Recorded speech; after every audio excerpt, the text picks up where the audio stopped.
everybody, it's Laura Jo, and I have another fantastic story for you today, and it's one of my all-time favorites, and it's called A House is a House for Me, and it is an award winner. It's by Mary Ann Hoberman, and it's illustrated by Fraser, and it goes like this. A hill is a house for an ant. A hive is a house for a bee. A hole is a house for a mole or a mouse. And a house is a house for me. A web is a house for a spider. A bird builds its nest in a tree. There's nothing so snug as a bug in a rug, and a house is a house for me.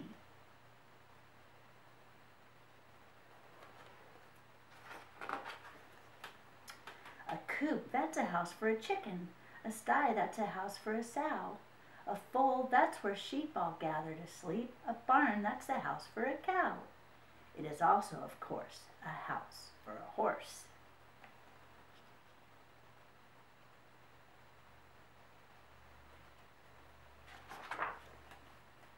A kennel's a house for a dog. A dog is a house for a flea. But when a dog strays, a flea sometimes stays, and then it may move in on me.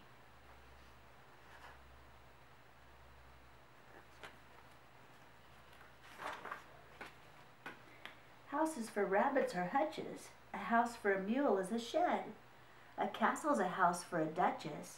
A bedbug beds down in a bed.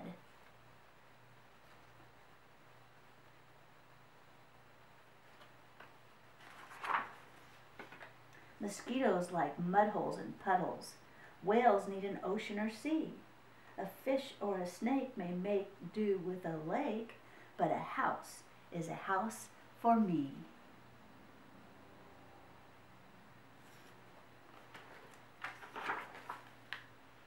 A shell is a dwelling for a shellfish, for oysters and lobsters and clams.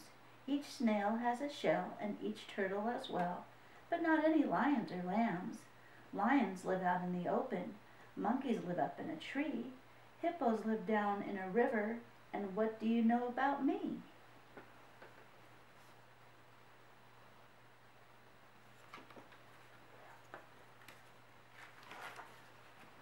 An igloo is a house for an Eskimo, a teepee is a house for a Cree, a pueblo is a house for a Hopi, and a wigwam is a house for a Mohi.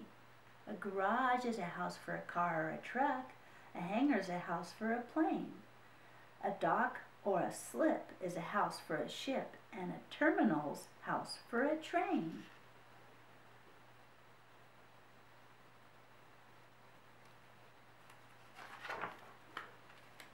A husk is a house for a corn to eat. A pod is a place for a pea. A nutshell's a hut for a hickory nut. But what is a shelter for me?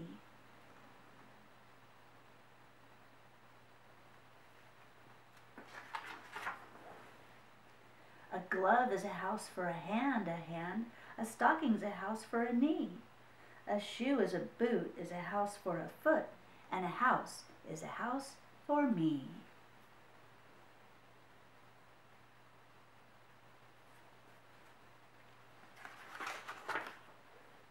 A box is a house for a tea bag. A teapot's a house for some tea. If you pour me a cup and I drink it all up, then the tea house will turn into me.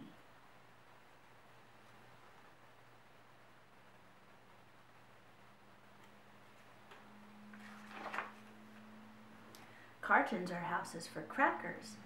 Castles are houses for kings. The more that I think about houses, the more things are houses for things.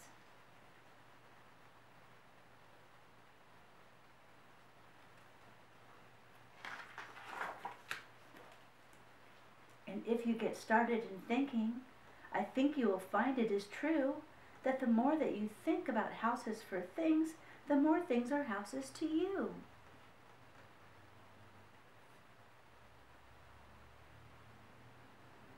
Kinds of houses. Groceries, house is a bag. The ball's house is the glove. The salad's house is the bowl.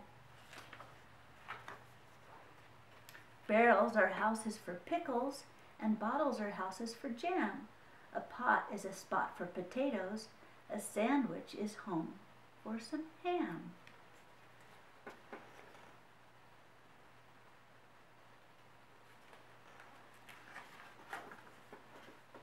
The cookie jar's home to the cookies. The bread box is home to the bread. My coat is a house for my body. My hat is a house for my head.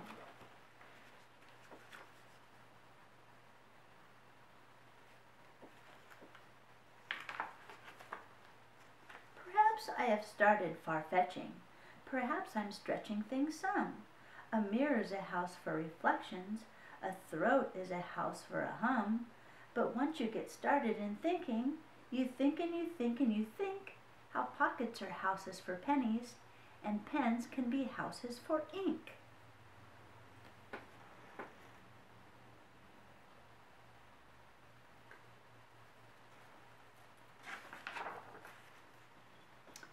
How peaches are houses for peach pits and sometimes are houses for worms. How trash cans are houses for garbage and garbage makes houses for germs.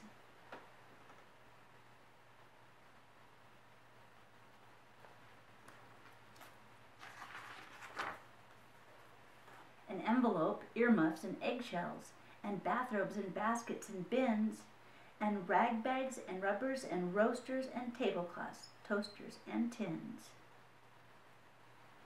All houses for something.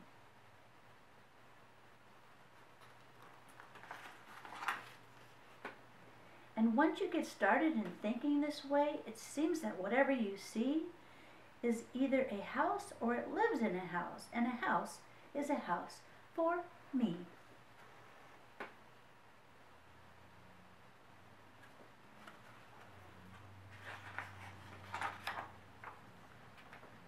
A book is a house for a story. A rose is a house for a smell.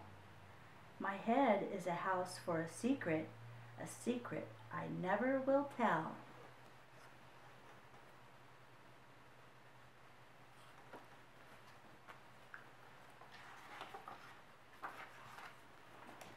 A flower's a home in a garden. A donkey's at home in a stall.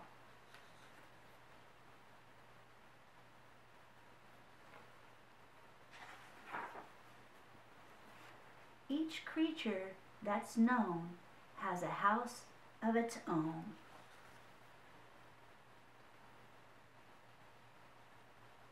There's everybody. And the earth is a house for us all. Everybody. Lots of houses. I love this story. A house is a house for me. I hope you liked it too. Until next time, bye-bye.